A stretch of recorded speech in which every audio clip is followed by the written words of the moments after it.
everybody. Welcome to the Loudini. This is called Wasted on the Web. Oh, Lord. Oh, boy. What's going to be the new podcast? Wasted on the Web. Somebody help us. Kevin and I were kidnapped. Did you just tune in to watch me drink water? No. Lily did, though. No, Lily didn't do that. Lily came and she said, There I we want to go. watch Lou drink We are water. live. Lily had very shiny pants on. They're leather-ish. Oh, my. Yeah. Oh, my. Leather Yeah, they're totally pants. fake. Which rhymes with pleasure. It doesn't rhyme at all. Yes. In my head, it do. By the way, this podcast is explicit, so just be careful. Fuck! Damn it! Shit! Tourette's. This is Yeah, that's it. this is Tonight's the podcast Loudini is Rock brought to you by Tourette's. the Tourette's Foundation. Yeah. Wouldn't have we get so sued? Uh-huh. No, we're just spreading awareness. Damn it. We should just come on one night and just do Tourette's the whole thing. I don't know Why- if I could do it. Why don't people with Tourette's just like shout nice things? Nice dress! You look great! Yeah, it's funny, Why right? is that? I think What's up see, with I that? don't buy this Tourette's thing. What's I'm up not sure with about it. that? There's probably somebody listening going, "My dad has Tourette's. You're an asshole." I've seen a lady with Tourette's once. It was scary. I was in Eckerd working, and she was in shopping, and I'm like, I was putting stuff away, and she kept having her spasms, and I'm like, okay, I'm going to go sit down. I'm like, I don't I'm know what taking she's my gonna do. break. I don't know what she's going to do. Taking my It's going to be break. somebody else's problem. No, it was probably just my mom taking us shopping. And God damn it, Kevin! No! All right. all right. Okay, I think some people can see us. I saw a couple people. Yeah, we're on there's some YouTube. people watching. So, We got 4. okay, I just want to make sure everything was up and running. Hopefully, everybody can hear us. We can hear ourselves hear us? pretty well, I think. You Sure. know, so I can't hear you. yes, you can. He's right there. And I think we're good. And we're talking about Queen, A Night at the Opera. It's going to be, we're going to do the whole podcast. We're going to sing to each other the whole time. God, Heavens, help us. you don't want that. Did you know A Night at the Opera is Queen's greatest album, Lily? It's greatest album. It's greatest album. Yeah. It's greatest album. Yeah, we could do it like that the whole Yeah. time. You can do it like that. Yeah. That would be too funny. We should do an opera about A Night at the Opera. Oh, Call your theater people. We'll work on that tomorrow. I feel like Jim would be like, no. no. What? It's 3 o'clock in the morning. What are you calling me for? Okay. Lily, go Hey guys, I'm trying to do a podcast here. I don't know Sorry, about you sorry. guys. Let's get this party started. Get the party started. Oh, we're gonna get letters. on. roof. Raise the Jolly Rancher. That's what I used to think they were saying. We're going to get a letter. What? Just like Yeah, a the fax. Pirates. It's Raise the Jolly Roger. I was misreading It's it as the Raise the Rancher. Jolly Rancher. They're so tasty. And I was like, Quite I can't. tasty. I mean, it messed me up for a long time. Like, why? Now I can't not see that. So Not we're about see? to raise the Jolly Rancher. If you got a Jolly Rancher, we ask that you hold it up Hold during it the up. podcast. Yes. And okay, I think we're going to do it. I think we're about ready to do something. Shake it out, Okay. rub dirt in it, and take a lap. Right? Take a lap. Here we go. Okay. In 5, 4, 3. After the release of Sheer Heart Attack, Queen was broke. Roger Taylor couldn't even get enough together for a small down payment on a flat for his new family. They realized, I believe they told him not to hit the drums too hard too because we can't afford drum heads. I don't know if that's a true story or not. But anyways, they realized that something needed to be done and done quick. The band quickly changed management and they got themselves free from some bad business dealings. Their new manager, John Reid, told them to just get in the studio and make the best album that you can make, and I'm going to square the financials. Just go make some great music. The resulting album is nothing short of monumental. We are speaking, of course, A Night at the Opera. While the songs move through several genres, they all had that unmistakable Queen sound. And on this week's Loudini Rock Roll Circus, we're going to give you the lowdown on the making of this classic album, as well as discuss its legacy. We're also going to tell you once and for all, we're going to settle this once and for all, how Queen got their very unique vocal sound. We're also going to be giving away a free CD of A Night at the Opera by Queen to one lucky member of our live studio audience. so you don't want to miss this show. Get ready to rock out with your talk out. It's the Loudini Rock and Roll Circus.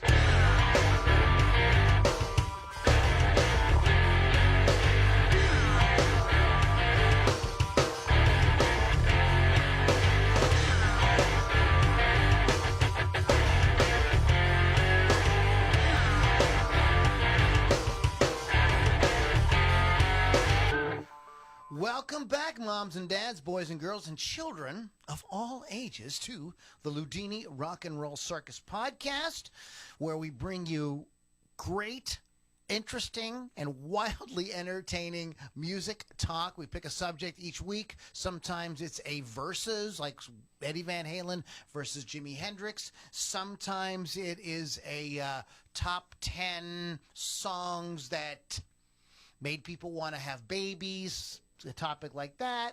Sometimes it's a topic like, I don't know, the greatest cover songs of all time.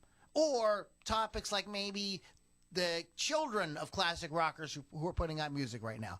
In any case, we pick some kind of crazy topic like that, and we go around, give you the facts, the real resources on it, as well as sort of mix it up amongst ourselves here and interject a lot of fun along the way.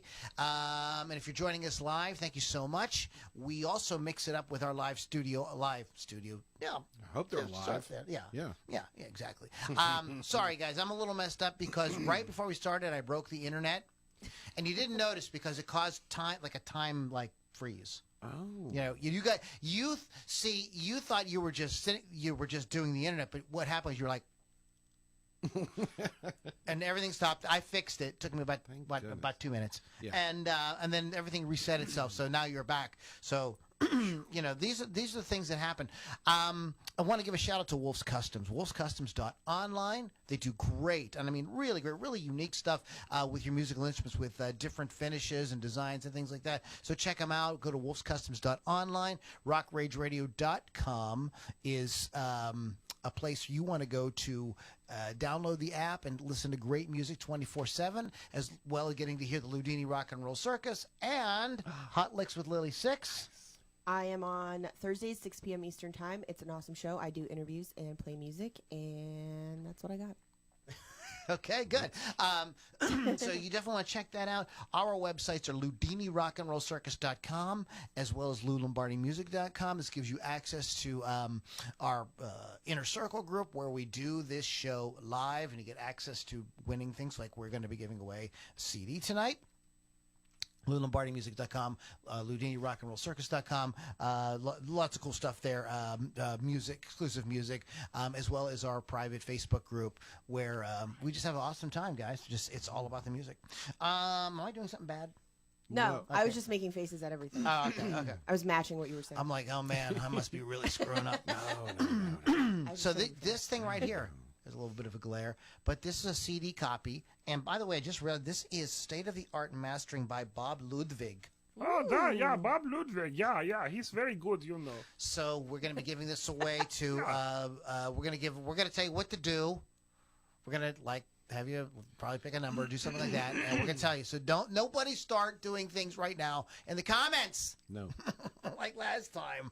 And please go on to the Inner Circle for this one, right? Yeah. Okay. You have to be you have to be part of the Inner Circle. You got to be in the Inner Circle in order to be able to win the CD A Night at the Opera. And you do that by going to LouLombardiMusic.com or LoudiniRockandRollCircus.com. Mm-hmm. Okay, so Here we go.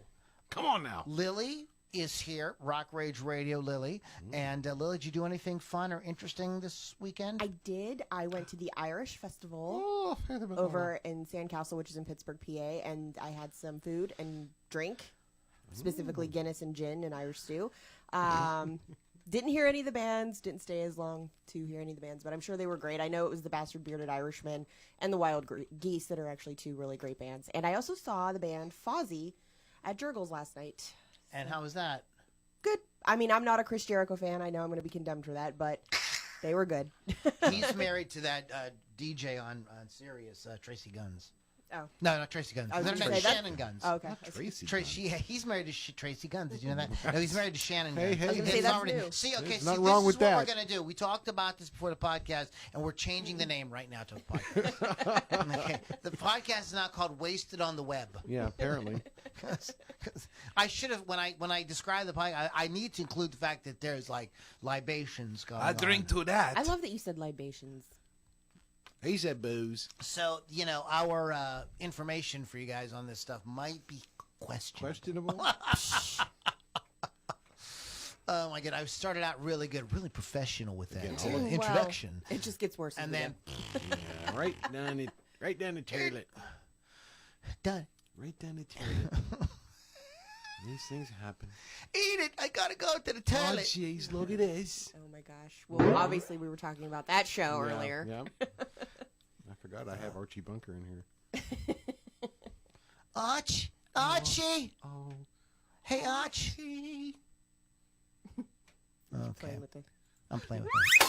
He's I thought you were fixing the internet again. The internet was broken, I just fixed it. Again. Okay. Bingo. All right, we're Loudini. Oh my gosh. What do you think of that? I think I'm going to do that. I'm going to invent that. Okay. So, and then we have Pittsburgh Kevin. Yes. And Yes. what's Hey, going on, everybody. Pittsburgh Kevin? What's going on? Oh, listen, you guys have your things going on. I just want to announce to everybody that every night I'm in my apartment, so that's where I'll be. I That's know, right. I hear you up there. Oh, I'm clog dancing. I'm taking clog dancing lessons. Can you hear that? No, stop that. No, it's a little more. It's the clog dancing going on. Ha ha ha ha. Is that a leprechaun? I saw him. I saw him. I saw him. I saw I him. thought you were from Canada. I saw Sorry. him. I'm sorry. I'm So sorry. sorry. A boot. No, I'm not So good what's at the this Canadian. This is all podcast to boot? Do we even know? Okay, we don't even know what we're talking. We're talking about a night at the opera. So what we're going to do is we're going to just jump in with Lily V6 here. Yes.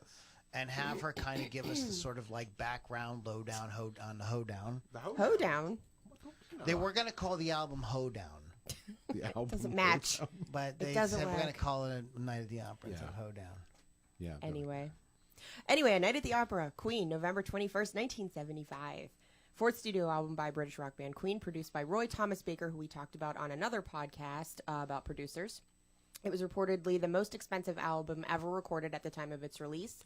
It was £40,000 or $500,000 today. Boy, I had 40,000 pounds. How did they like even pick it up and put it on the Why? trucks to ship Why? it? Pounds is British monies. Sterling pounds. Sterling. Named after the Marx Brothers film of the same name, A Night at the Opera was recorded at various studios across a 4-month period in 1975. And they became good friends with the film star Groucho Marx, to the point where Marx sent the band a letter praising their 1976 album A Day at the Races. Marx also invited Queen to visit him at his LA home in March 77. 5 months before he died, the band thanked him and performed 39 a cappella. The cover artwork of the album, which Lou has there, it features the band's logo, which was designed by Mercury on a white background. And then, of course, the next album was A Day at the Races, Get it closer to the camera. featuring a similar design but on a black background. I know. Lou explained earlier the management issues. Queen had received almost none of the money that they earned for the previous albums, so they ended their contract with them and did not work with the studio anymore. Yeah, I mean, they people suck. They employed a complex production that extensively used multi-track recording, and the songs incorporated a wide range of styles. You're really testing me on paying attention, such as ballads, music hall, Dixieland hard rock, and progressive rock influences. Aside from their usual equipment, Queen also utilized a diverse range of instruments such as double bass, harp, ukulele, and more. And we know all that stuff. The album was recorded at 7 different studios over a period of 4 months. In contrast, Sheer Heart Attack had been recorded at 4 different studios. Queen spent a month during the summer of 1975 rehearsing in a barn at which would become Ridge Farm Studio in Surrey, which is a super fun scene in Bohemian Rhapsody, the movie, if you've ever seen it. They required multi-tracking for their complex vocal harmonies, which typically consisted of May singing lower registers, Mercury singing Don't middle give the whole thing. Don't give the whole thing away. I'm going to talk about that. registers, and Taylor performing his higher parts. You can go ahead now. Yeah. We don't want to. I have something special Okay. for that. Go ahead. So one of the things we're going to do before we get to, we might as well just do now since Lily brought it up, is we're going to settle the. There's been so many people, so much myth surrounding the Queen vocal sound. They did this, they did that, they pitched up their voices, they sped it up, they slowed it down. They sang it in a bathtub or whatever. Innovative. Yeah. Here's what they did, and this is I don't play a lot of sound clips, but I'm going to play this because I really want to, because I don't want to say it wrong, and I don't want people saying that you know what you're talking about. This is directly from Brian May and Roger Taylor. They're going to explain it to you, so just shut up with your face and listen. Vocal harmonies, on a Queen record are going to provide it with unity, regardless of what the kind of individual style of a particular song is. There's something that's instantly identifiable about what they do. The three voices that we had blended instantly and sounded very big. They interacted quite magically, and we all had different qualities in our voices. And I had a sort of high searing quality. Freddie had an incredibly powerful quality in most ranges. And Brian had a very nice quality in the lower range. And so the three made a very good combination. But what we would do is we would not take a single part each. We would all together sing every part. So as soon as the three of us sang a line, it already sounded quite big. You double track that, it sounds very big, and then we would sing the next line and the next line and the next line. So you really were looking after both ends of the sort of spectrum. Okay, so they all sang all the parts. There's 3-part harmony. John Deacon did not sing. And so they all sang the parts, all 3 parts. So Roger is not only singing his part, he's singing Brian's part, and he's singing Freddie's part. So they just kept on tracking, and say they would do a line, track it, do a line, and then they would double track all of that stuff, so you would have a nice stereo thing. And that is the Queen vocal sound. I don't know if any other band that does or did that, maybe probably since, but it was truly unique to them.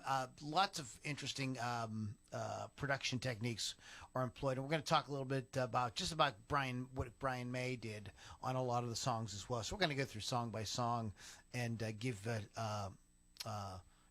breakdown on it. But one of the things I wanted to talk about with you guys is when you listen to this record, what's the first thing that comes to your mind in terms of influence? Oh, I actually wrote it down. Hold on. Wait a minute. I remember doing something like that, didn't I? So just whatever you think. What? Well, I thought other bands. I thought it was very progressive. It's I guess early in kind of an early version of progressive rock. So this is 1975, and a lot of the songs aren't just your simple, chorus, lyrics, chorus, but it's broken up into different things. It really feel. So I thought some of them. Some of the songs had a Yes. They sounded like the band Yes. I thought there was some Kansas kind of sounding stuff in there. So I'm like, wow, this is like a really progressive band, which, listening to their stuff on the radio, you would actually have to listen to the whole album. This band too, really evolved, and we can talk about that. I mean, they really were not. They were always chasing something new. We're done with that. We don't do that again. We're gonna do this now. Right. That was Mercury's way. Yeah. What about you, Lily? What do you think of when you hear this record? What kind of goes through your head? Well, obviously, the first song I always think of with this album is Bohemian Rhapsody, so I'm thinking he obviously loved opera and jazz for that sort of thing. I think the Beatles. I think that the Beatles started very heavy this type of thing, especially with these, especially a crazy thing in the beginning where the 3 songs are kind of all together. Yeah. And you hear, there's something in there that reminds me a little bit of When I'm 64 by Paul McCartney. Okay. You know what I mean? There's all this sort of do, and that whole, almost kind of Dixieland kind of thing going on. And the Beatles were the sort of kind of said, it's okay in rock to go outside the box. Play around outside the box a little bit, bring some of these other sounds in, and I think that made it. So then you've got Queen and Led Zeppelin and bands like that, but Queen really has that thing, and I think the Beatles had great vocals too, great vocal harmonies, like really good.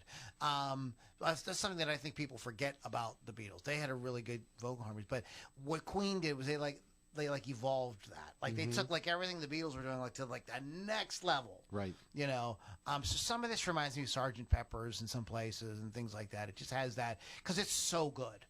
You know what I mean? And it is so outside the box. And even the songs that are quirky and stuff are like super catchy and super memorable, and you know, you are very, very, very, very, very enjoyable to listen. So well, it was really interesting to hear their explanation of how they got the vocals, because as I'm listening to the album, you know, I'm a big Les Paul fan, meaning the artist himself and his multi-tracking, him and Mary Ford. And I'm like, how did they do that? Because I know how Les did it.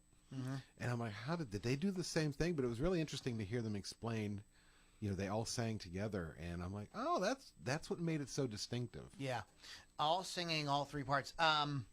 Definitely, you know, there's a progression. This is one of the things that they said in the classic. There's a classic albums documentary. If you haven't seen it, and it's free on YouTube if you want to watch it.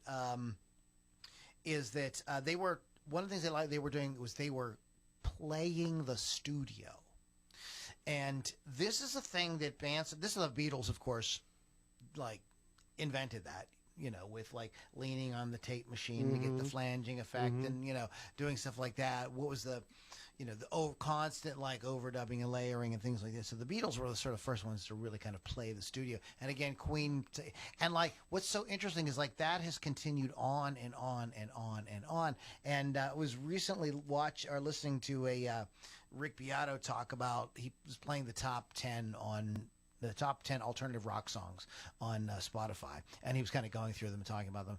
And what the thing that stuck out in my mind the most was like all these bands today really have that. They're completely manipulating the studio, like almost to the point where you might say there's really not that much of a song there. What you're really hearing is like all kind of crazy production techniques that we can do because of computers and stuff like that. So they're really kind of digging deeper. But that begins way back with the Beatles and Queen and Pink Floyd and bands like that. Really kind of Jimi Hendrix. Jimi Hendrix was really well known for. So there's people that said for a long time that people didn't even know what he had done, that they couldn't even duplicate some of the things they don't know what he was doing. But so this is something that I thought was really interesting, because as an artist, you do want to do that. You get into the studio and you go like, oh, we can do what? We could take that and put that over here and cut that in half and slow down, speed this part up and make it sound like a sousaphone or whatever. And you're like, yeah, let's do that.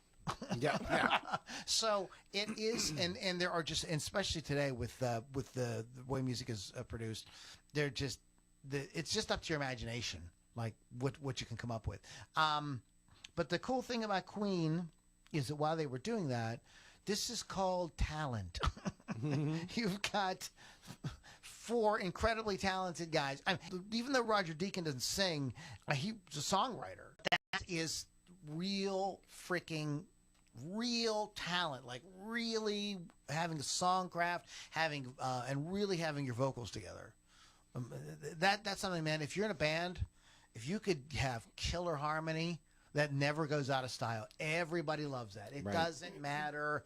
There was harmony from the beginning, and there's harmony. There's metal bands with you know, that do like great harmonies. Like everybody, it's something that like the human ear just likes it. Yeah, it likes it. It's like it's like chocolate or something. You know what I mean? Like almost everybody likes chocolate. But in any case, so that is that. So there's the combination of not just playing the studio, but also bringing in amazing music, amazing musicianship, amazing vocals. You know what I'm saying? Like, you know, it's like a real tour de force, and would love to hear more of that type of stuff today. So, do we want to go song by song, or was there more you wanted to add in your sort of... I just have one little go for it. snippet here. The album was completed a week before the group were to embark on their Night at the Opera tour.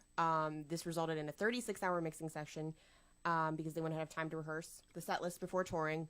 But due to time constraints, the group only had 3.5 days to rehearse, with 4 hours taken off to shoot the music video for Bohemian Rhapsody.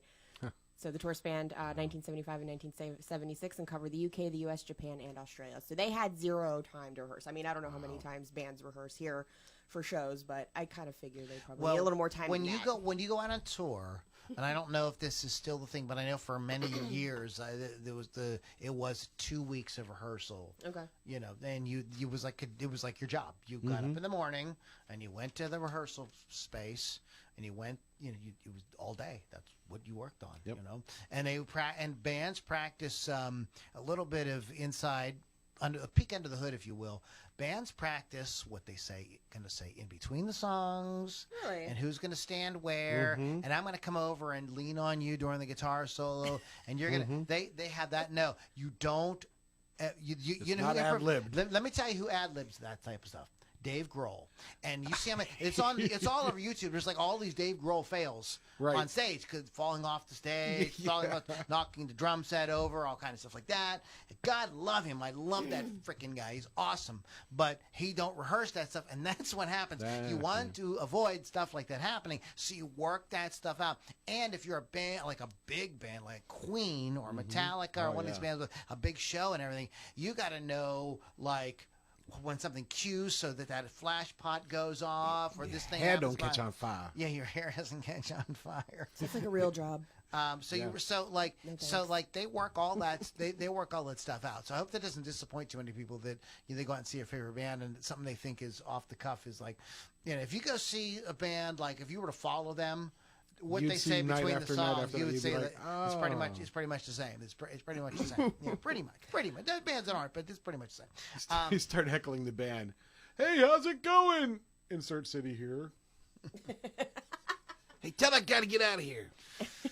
So just a little bit of that.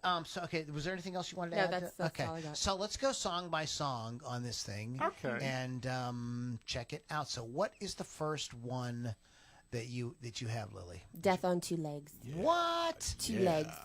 Legs. Not free, too. That's crazy. It can be referred to as Freddie Mercury's hate letter to Queen's first manager, Yeah. Norman Sheffield, who for some years was reputed to have mistreated the band and abused his role as their manager from 72 to 75. He actually denied the allegations in his 2013 autobiography entitled Life on Two Legs, Set the Record Straight, and referred to copies of the original 1972 management contracts between Sheffield and Queen, which were included in the book as proof of his defense. Though the song never makes direct reference to him, after listening to a playback of the song at Trident Studios during the time of the album release, Sheffield was appalled and sued the band and the record label for defamation, which resulted in an out-of-court settlement, but also confirmed his connection to the song.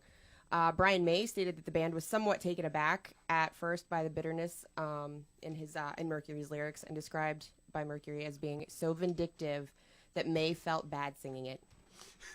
After the song came together, it was agreed that the author should have his way, and the song was recorded as written. And as with Bohemian Rhapsody, most of the guitar parts on the song were initially played on the piano by Mercury to demonstrate to May how they needed to be played on guitar. That seems sort of micromanaging, but during live performances, Mercury would usually rededicate the song to a real motherfucker of a gentleman.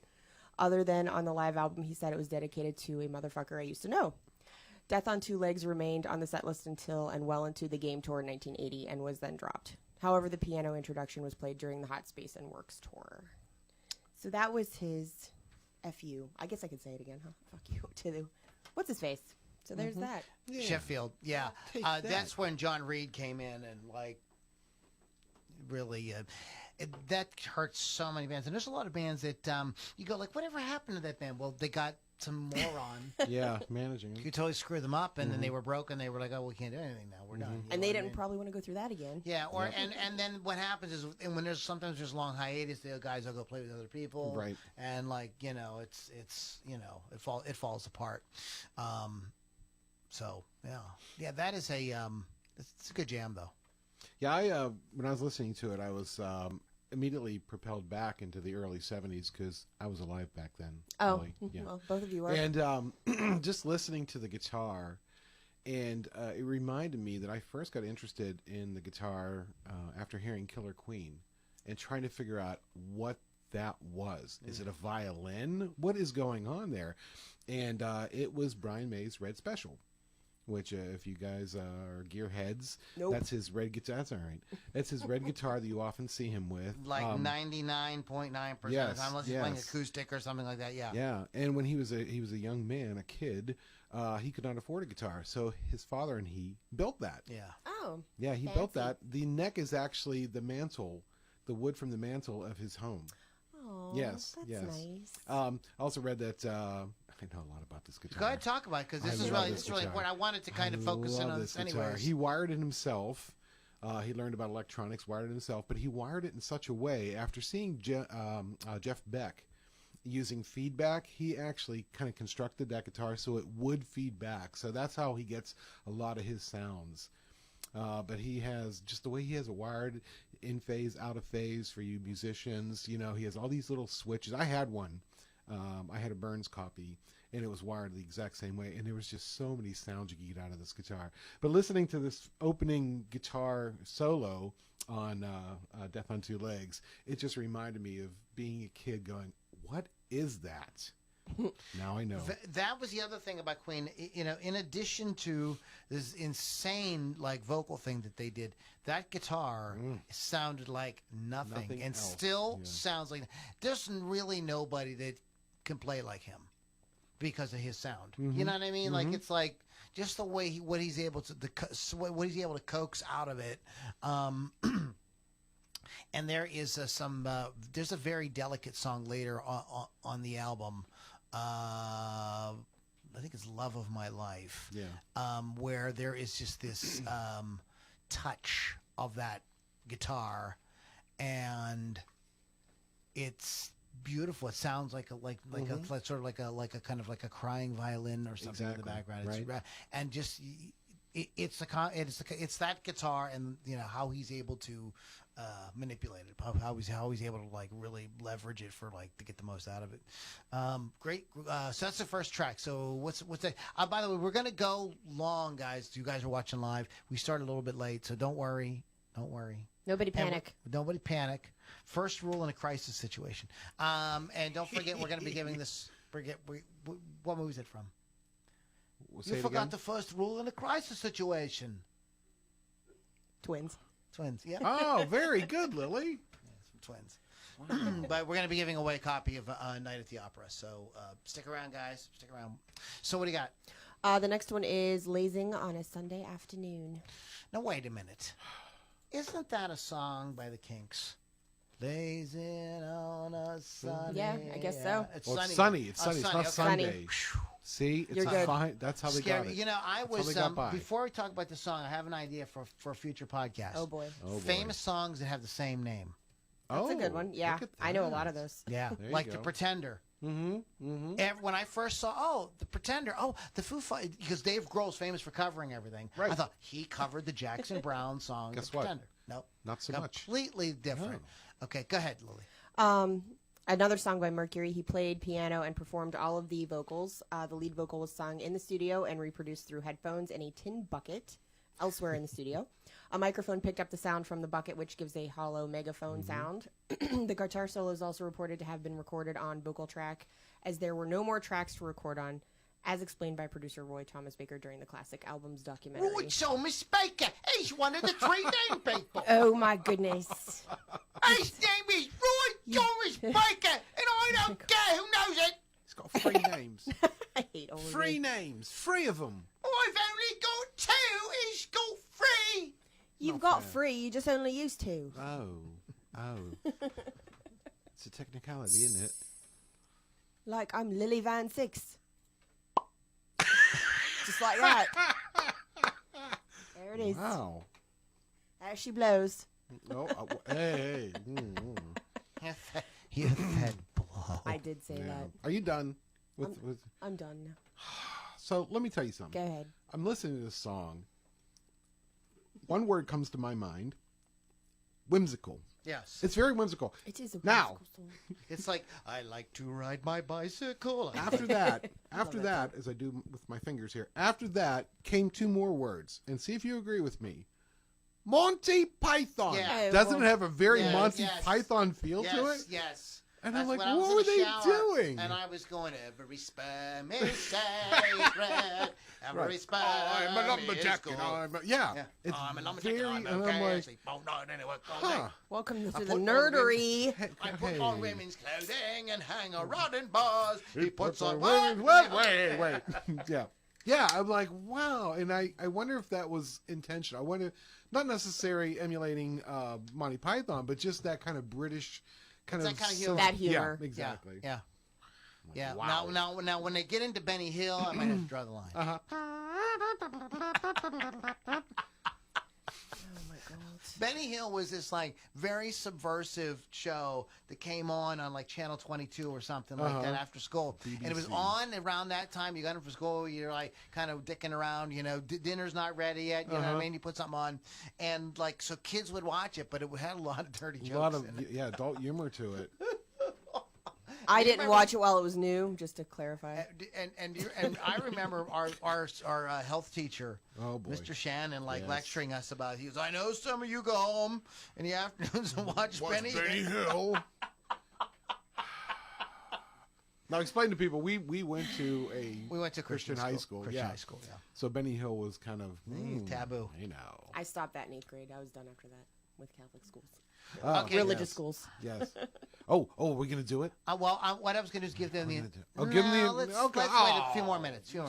Yeah, let's give them a few more minutes. We only have 4 people watching, 2 talking. Why are you such a tease? Oh my god. If more people don't start watching, then You I'm get just nothing. I'm keeping You this. get nothing.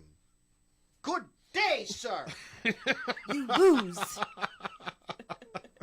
I said good day. All right, let's go.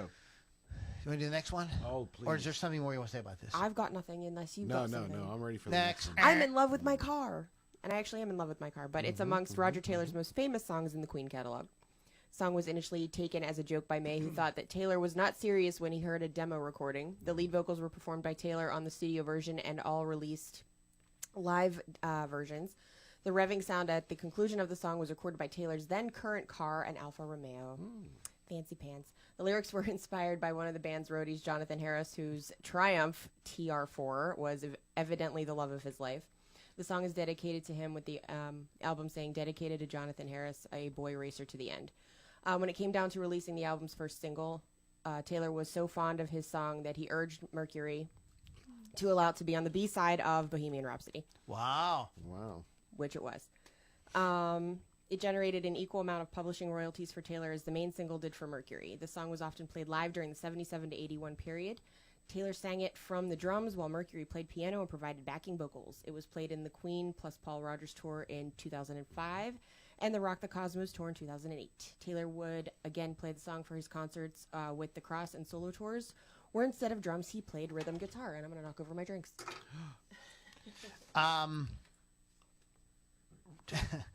Well, this is another thing. They all sing songs. Mm-hmm. We're going to be talking about a Brian May singing in a little bit here. Yeah, I don't know where. It's a kick-ass track. I think it's really cool. Hey, It's fun. hey, Lou. Yes. Yinch know me, right? Yinch know some of the chorus I've had, Lou. Oh yes. I love those things. Lou, tell the audience. Hey, Lou, it's me, Pittsburgh Kevin. Tell the audience what my first car was. It was a ambulance. It was a Cadillac ambulance. Do you name your cars? Some of them. Oh, okay. Mine's Yeah. named. Mine's Roxy. Yeah, this one is just Highlander because it's kind of a cool name. It is. Yeah. I named mine There after could the... be only one. Yeah, Highlander. So it's like this. Like you've known, like, I was a big Mustang fan. I had some really kick-ass Mustangs. So now it's like, I was thinking about this today as I'm driving home in the Highlander, and I love the Highlander, but it's kind of like when you're younger and you're dating all those hot, for you, Lily, hot guys, for Lou and I, hot girls, blah, blah, blah. And then you get married and you just become very comfortable. And that's the way it is with this car. I'm like, you know what? This drive's nice. I don't want to give up Roxy, but Just I'm going to have relax to. into it. What? Okay. Wait, why? Okay, let's get to we'll the talk next later. song. All right, let's get to the next song. Someday. You're my best friend. Oh, thanks, Oh, Lily. wow. Oh, you guys. BFF forever. Jeez, oh, man. I'm going to get necklaces. Was the first Queen single to be written by John Deacon. He composed it while he was learning to play piano and played the Wurlitzer electric piano, which Mercury called a horrible instrument in an interview once. On the recording, he overdubbed the bass guitar afterwards. The song was written for his wife Veronica Tetzlaff. Gosh, that name. The song was released as the album's second single after Bohemian Rhapsody and was also a top 10 hit in the UK. The song would be performed live by the band from the Summer Gigs of '76 tour up until the end of the North American leg of the Game tour in 1980. It was then dropped from the rest of the tour and would not be played live again until after the death of Mercury. It was actually used in several TV shows and films. Hot in Cleveland, Will and Grace, EastEnders, My Name is Earl, The King of Queens, Good Omens, The Breakup, and the end credits of I Now Pronounce You Chuck and Larry, The Simpsons, Shaun of the Dead, Peter's Friends, The Secret Life of Pets, and the Family Guy episode Farmer Guy. Wow. And probably a lot of other things, too. Yeah, I mean, who doesn't know the song, right? Big hit off of this record. Yeah, and what I love about this is, like, this is the probably most straight up pop type hit song. Sure. Like, this is like, straight up. Radio friendly. Yeah, radio friendly. It's got everything you need. It's got all the stuff we love about Queen in it. But it's a kind of like cut and dry. It's in that 3.5 minutes. Something like that. You know what I mean? It's like boom, boom, boom. Yeah. So like, when they cried about the length of Bohemian Rhapsody, we're like, well, okay, but we put one on. Simmer down. Yeah, simmer down. Simmer down now. Simmer down now. Okay, so next song. Well, real quick while she's watching, Tracy Sampson, your birthday's tomorrow. Happy birthday. Happy 60th. birthday to you. I'm sorry I started this. Happy birthday to you. Happy birthday, Mrs. Lily's mom. I'm sorry, Mom.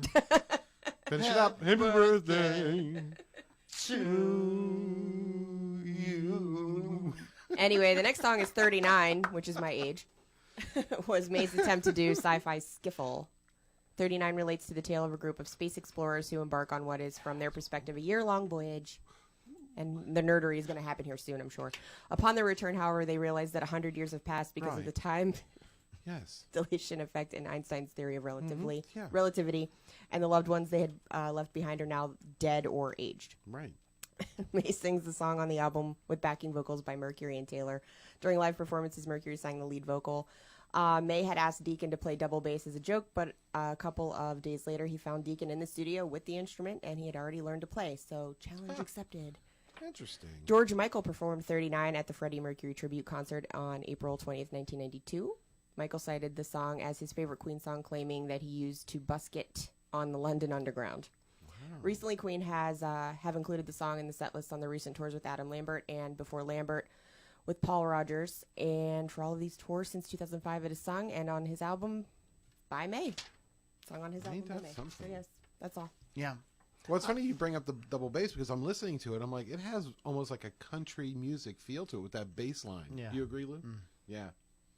That's all I got. Okay, cool. Also, not to be confused with the number 42, which is the purpose of life. Right. Right.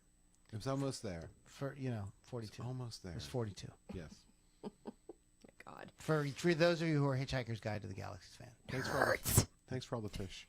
So long, and thanks for all the fish. Next song.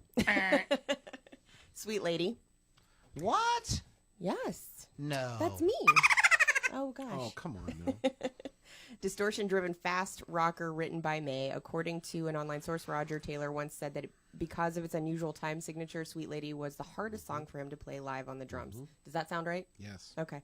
The backing track was probably recorded live, as one can hear the wires on the snare drum of Taylor's kit vibrating along with Deacon's bass guitar riff. Cool, man. That's cool. As told by Brian May lyrically, sorry, there's a bug. I know. As a lot of my stuff, it's about relationships and what I saw in my own relationships and the relationships of people around me, which I still really feel is the fundamental building material of our lives. Oh my gosh, she's gonna cry. I'm not very good on politics on a grand scale, but I'm intrigued by what happens one-on-one between people.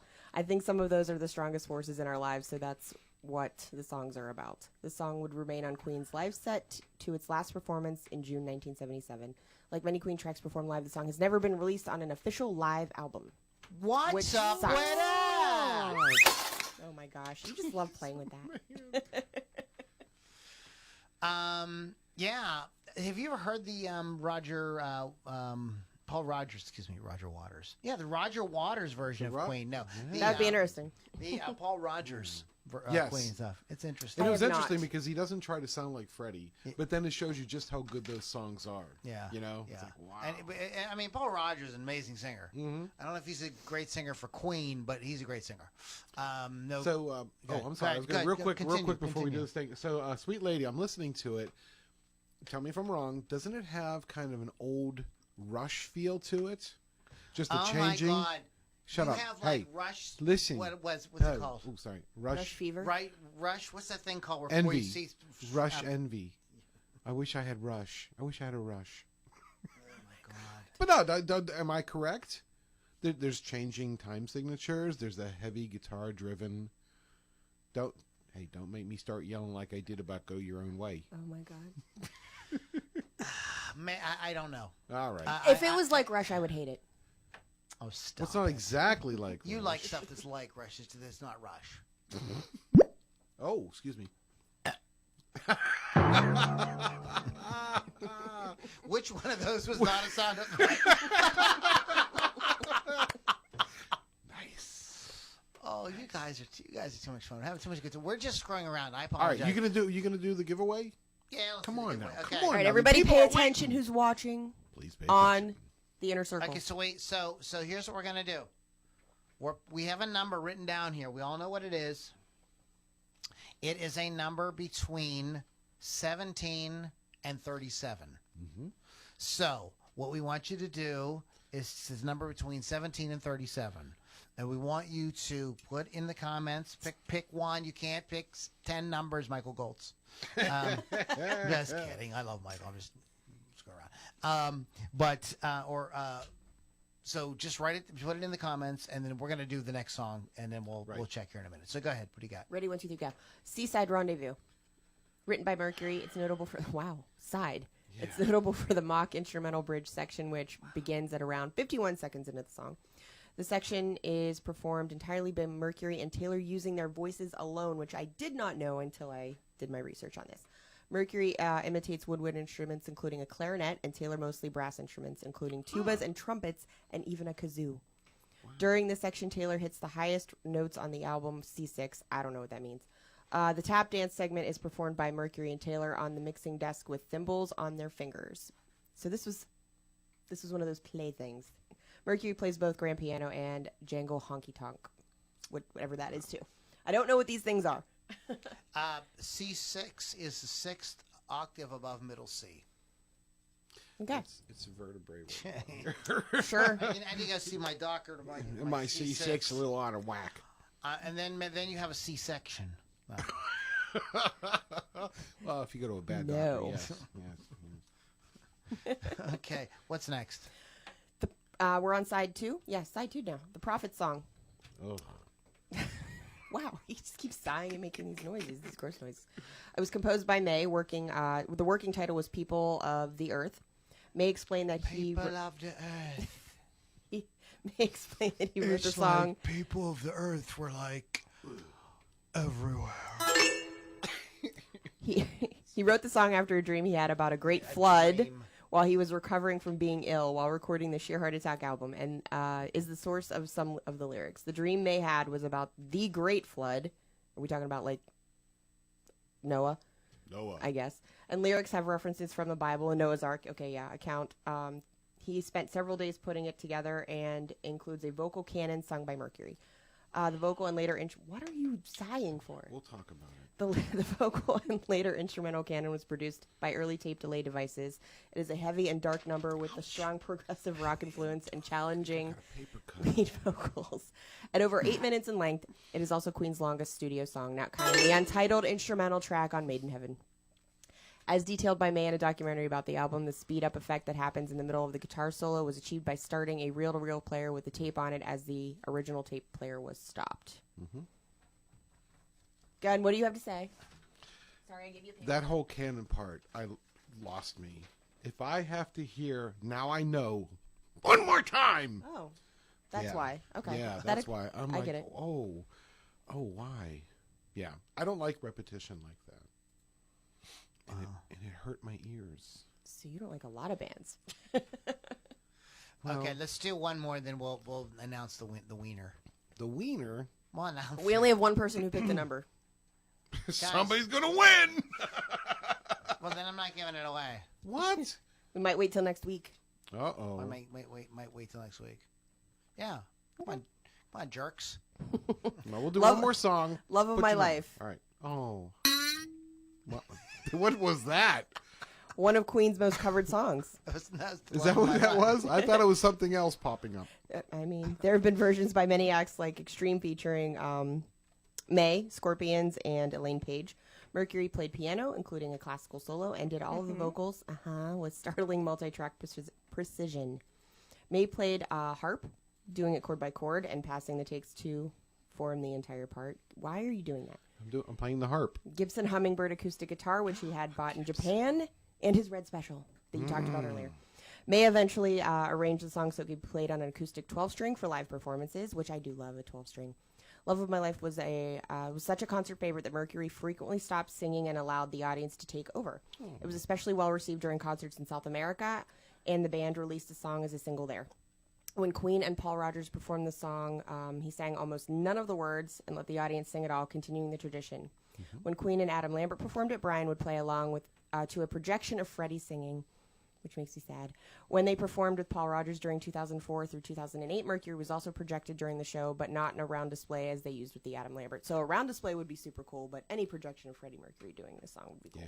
Because I have never had the pleasure of seeing Queen. Oh, I've never had the pleasure.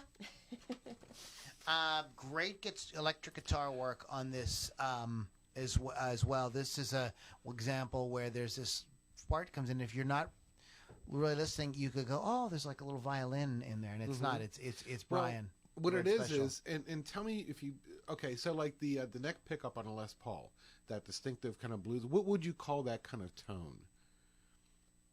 Well, that I don't want to say muddy. Well, people call that the woman tone. Hey. That's what it's called. That's what classical But refers to it. that's what like the beginning of that solo is. It's the very, he's got a really nice mellow, and then like you said, he kicks in with kind of the more trebly, the high end. Yeah. And it's such a beautiful mix between the two. I'm like, oh my. That's Oh what I said. my. Yeah. Oh my. Does anybody else pick the number, Lily? No. Okay. We're just going to go to the end. Okay. Do you want to like maybe announce more about that? Well, yes. Pick a number. Anyone who between just maybe tuned in. 17 and 37, and you're going to win this. A night. It's upside down. A night at the Upside Down Opera. Oh, that's us. that's all right. Or the Upside Down Opera. Yeah, you're going to win a CD copy. I mean, it's unopened, guys. No, I didn't tape it first. It's pretty. It's shiny. It's quite nice. It's lovely. Digital state-of-the-art mastering by Bob Ludwig. Ludwig, yeah. Go ahead. Anyway, the next song is Good Company. Good Company. No. Isn't it ironic they have a song called Good Company, but The the other same one, from Bad Company? Company. Yeah. Same, yeah. Coincidence? No. Things that make you go, Oh, Go ahead, boy. Lily. I'm sorry. Written and sung by May, who provides all vocals and plays a genuine George Formby ukulele banjo. What is a ukulele banjo? Well, It's a banjolele. Ah, banjolele. It has it's strung like a ukulele. It's tuned like a ukulele, but it's got that thing under the strings that gives it a little bit of that kind of The buzzing, twang. a little bit of a buzzing kind of thing. Yeah. Got you. The recording is remarkable for featuring an elaborate recreation of Dixieland-style jazz band. May composed the song on a banjo ukulele, but recorded the song with a regular ukulele instead. Mercury is not involved with the song's recording, making it one of the few Queen songs not to feature their lead singer. I really like banjolele. Yeah, it's such a cool. Like when it starts out, I'm like, "What is that? A ukulele?" Yeah. A lot of the sounds on that song that come in that kind of sound like clarinet and things like that. That is Brian playing around with different guitars through different amps. There's one sound on there is him playing through John Deacon's bass amp. Really? Yeah. Wow. And they just kept on playing around until they could kind of cop these sort of horn, woodwind, kind of things. It's a guitar masterpiece. It's really like, if you ever like kind of go like, oh, Brian May, like he's okay, but I don't know. You really pay attention to this record, because again, a lot of the stuff that you think is other instruments is Brian, with that red special. It's just incredible. The instrument. So what do you got? What's the next one? Bohemian Rhapsody. Never heard of it. You have. No. You have. Is that the banjolele? Written by Mercury with the first guitar solo composed by May. All piano, bass, and drum parts, as well as the vocal arrangements, were thought up by Mercury on a daily basis and written down in blocks. Do you like my comb? Using note names instead of sheets. Anyway, he wrote it on a phone book. During the recording, the song became affectionately known as Fred's Thing to the band, and the title only emerged during the final sessions. The other members recorded their respective instruments with no concept on how their tracks would be utilized in the final mix. Anyone else want to talk about it? Well, this is their signature song, Right. Yeah. That features like everything that they do, kind of like this. Their magnum opus. If somebody wanted to say, what's the Queen sound before they became a disco band, you just play that song. Right. That pretty much captures everything. Listen to this. Yeah. Mercury refused to explain his composition about the song other than to say it was about relationships. The band is still protective of the song's secret. Brian May supports suggestions that the song contained veiled references to Mercury's personal traumas. He recalls Freddie was a very complex person, flippant and funny on the surface, but he concealed insecurities and problems in squaring up his life with his childhood. He never explained the lyrics, but I think he put a lot of himself into that song, which I have to agree, that's kind of weird. May, though, says the band had agreed that the core of a lyric was a private issue for the composer. In a BBC documentary about the making of Bohemian Rhapsody, Roger Taylor maintains that the true meaning of the song is fairly self-explanatory with just a bit of nonsense in the middle. So, I think It's I can kind of a agree with that. story. Yeah. And of course, it had a resurgence with Wayne's World. Wayne's World, Party Time, In excellent. 1992. And then it had a resurgence with Bohemian Bohemian Rhapsody, Rhapsody. movie, Yes. a few years ago. What was that, 2018? I just got This is one of those songs, and Kevin, I'm sure, and you probably had the same thing. Like when you start getting into music and you hear it, you're like, what is this? Yeah. Yeah. This is the okay. I'm grooving on. I think I understand what pop music is. Then that comes on. I know shit. Yeah. That's like that. It's so insane. I don't really know what to say about it that hasn't already been said. But it was exciting, man. Yeah. Because it didn't follow any of the structure of all the stuff that was going and it on. really Broke all holds the you rules. for it's what Yeah. 6 minutes or something. How long is it? I don't actually have the time on that, to be Okay, honest with you. I will find it. But Hey, Lou, Lily's looking at her phone, gang. Hope that guy don't get mad. I'm going to look at him while I do it. There you please go. forgive us. Bite me. But you never. What I'm saying is, you never get bored. No. It's not something that drones on and on and on. It flies by. Mm-hmm.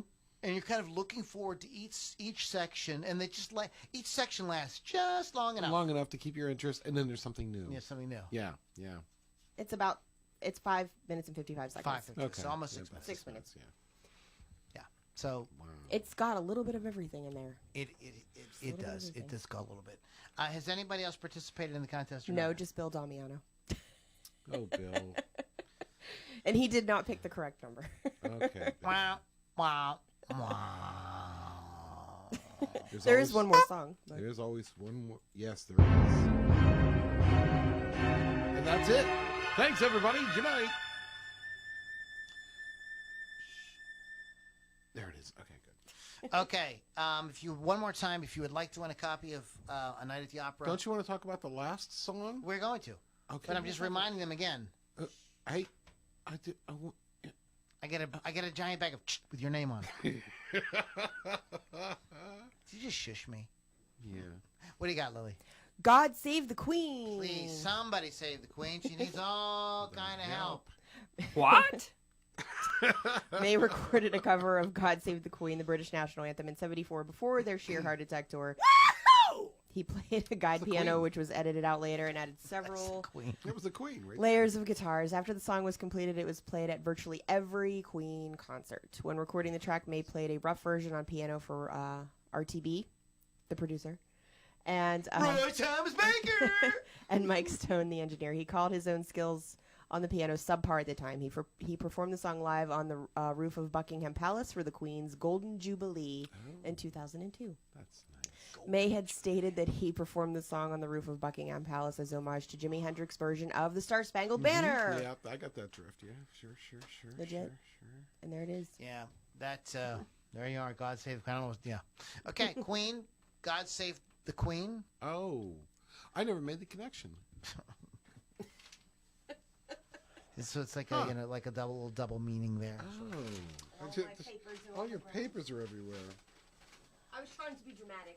Well, mission accomplished. I'm not going to do this day in music. No, I'm not going to do that. okay.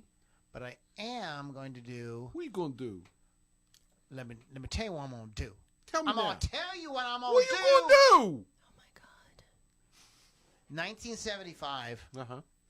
I was not born. I was. Okay, so we're talking about music. So I was this many years old.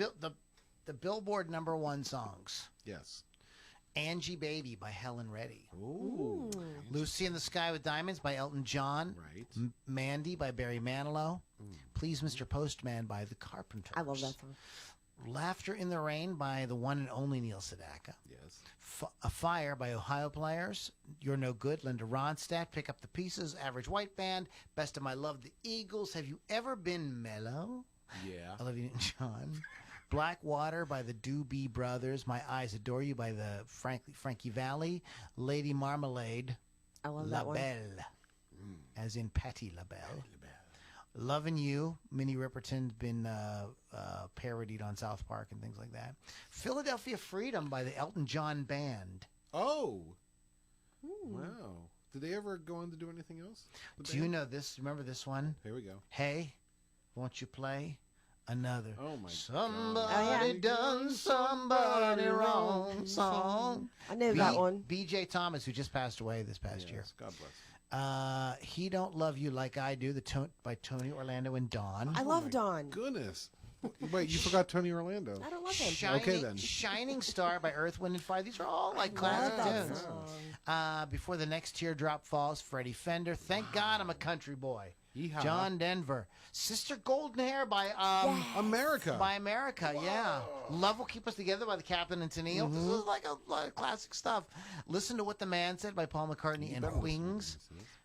Do do do do do do do do do do do do do to the Hustle. Do you guys know The Hustle? By Van McCoy and the Soul City Symphony. I know it. One of These Nights by the Eagles. Jive Talkin' by the Bee Gees. Fallen in Love. I love this name. Hamilton, Joe Frank, and Reynolds. That's fancy. Wow. Get Down Tonight by KC and the Oh, Sunshine get out of Band. town. Rhinestone Cowboy. Fame by David Bowie. I'm Sorry by John Denver. Bad Blood by Neil Sedaka. Wow. Island Girl by Elton John. Yes. That's the way I like it by KC and the Sunshine Band. Fly Robin Fly by Silver. Wow. Robin Fly. Wow. Oh, I forgot about that song. Amen. Let's Do It Again by the Staple Singers. Wow.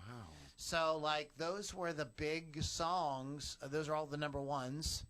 Most popular television shows were All in the Family, Rich Man, Poor Man, Miller played. Laverne and Shirley, Maud. Maud, Maud. Oh, Bionic wow. Woman, Phyllis, Sanford and Son, Rhoda, $6 Million Man, and Happy Days.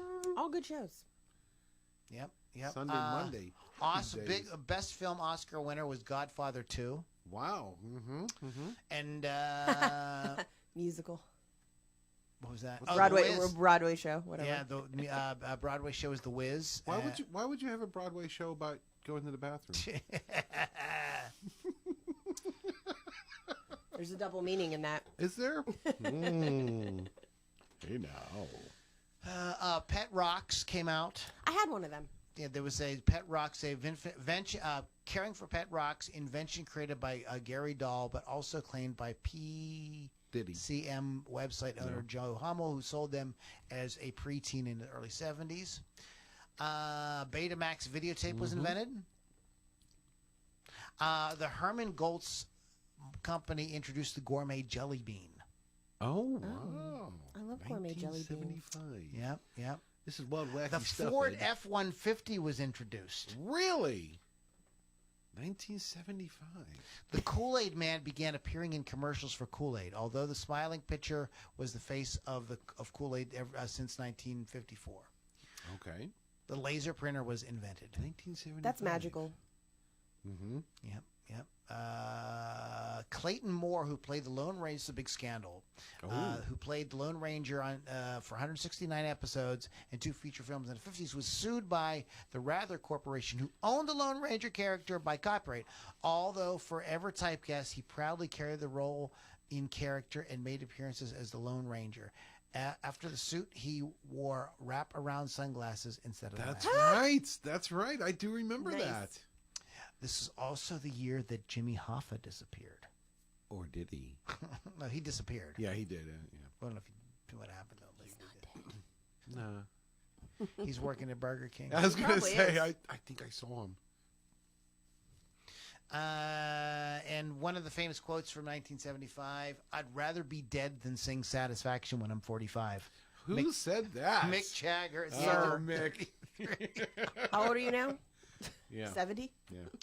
Okay, I'm going to try one more time. Does anybody guess anything Come other on than now, Bill people, Damiano? please. We only got Bill Damiano. Oh, Bill, okay. I'll message you after the thing. Okay, hit me up. We'll work something out. We reward loyalty. Maybe people don't like Queen. Maybe you guys don't like Queen. Maybe you think Queen reward sucks. loyalty. If you don't like, If you don't like Queen, stop listening. Oh, wait, you're not anyway. Ah! Oh yes, that requires one of these. No, please don't do that. Might get us watchers. That's true. That says magic spell, but almost some of it reminds me of this beam from Star Trek. Yeah, Yeah, it definitely yeah. does. You know, but anyways, Hey, everybody, tune in and listen to our sound effects. so guys, go to LoudiniRockandRollCircus.com. Go to LouLombardiMusic.com if you want to get some more information on what we do. Be able to get on the list to find out about giveaways and things like that. Shout out to, we okay? I just dropped my phone. Shout out to Wolf's You should have been Customs. watching it. Shout out to Wolf's Customs. Go to wolfscustoms.online, rockrageradio.com. Download the app. Lily, what you got going on this week?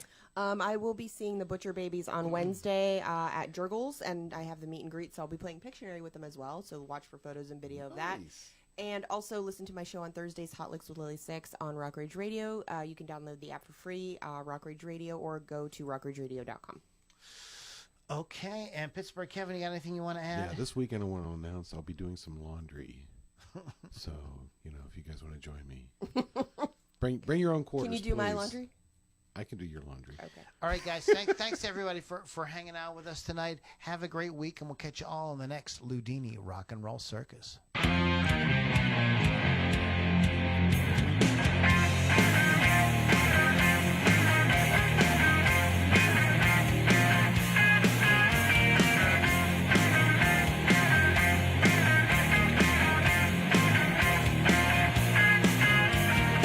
Creeping round the valley floor, I hear the cry of another people. Take my hand and walk. Bill Damiano, Tracy Sampson. I had 2 more. You guys all take. Vince Ornato? Is that Hey, his name? Vince, what's up, buddy? You don't like Queen? Nobody likes Queen. Nobody likes Queen. Well, I appreciate you guys hanging out. We are going to get going because we got like a little bit of a late start. It's a little after 10. So, all right, man. Internet people, we love you. I really appreciate you. So, you guys have a great week. We'll catch you.